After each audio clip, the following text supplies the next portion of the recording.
Hey everyone! In today's episode, we're going to learn how to use the CoronaRoundEdge map. With the CoronaRoundEdge text map, we can add a chamfer or bevel effect without modifying the geometry. This can help us to smooth the corners of our objects.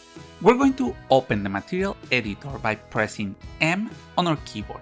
After this, right-click in the material view and select Maps, CoronaRoundEdge.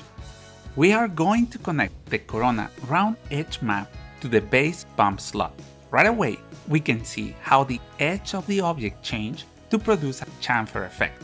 Depending on the object, the default settings can be more than enough, but for this object, we're going to do some adjustments. We're going to start by changing the radius. With this parameter, we can control how big or small is the effect. And for this object, we're going to use 1.5 centimeters. Then we're going to select one of the two mode options available. The first one, precise, is selected by default. It takes longer to render, but this option can blend intersecting objects and usually produces better results. The fast option works only on single objects. It requires a clean geometry, but as the name implies, it renders faster and produces almost no noise. For this object, as it's really close to the camera, we're going to use the precise mode. Lower values renders faster but looks noisier, and higher values render more slowly but produce better results.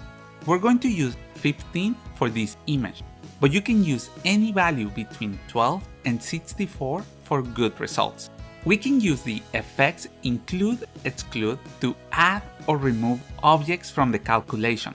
We can apply the effect to individual objects by selecting Same Object Only, objects with the same material by using the Same Material Only option, or exclude specific objects by selecting them in the Exclude list. If the material has a bump map, we can connect it to the additional bump mapping parameter.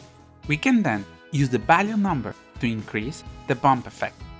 And if you're using a Corona normal map, we can connect the CoronaRoundEdge map to the additional bump mapping parameter.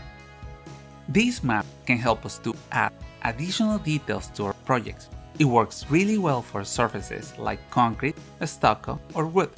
But if the mapping is not correct or the geometry is too complex, it's better to use a chamfer modifier. Hope you enjoyed the video. Don't forget to click the like and subscribe button. If you have any questions, let me know in the comment section below. And thank you for watching.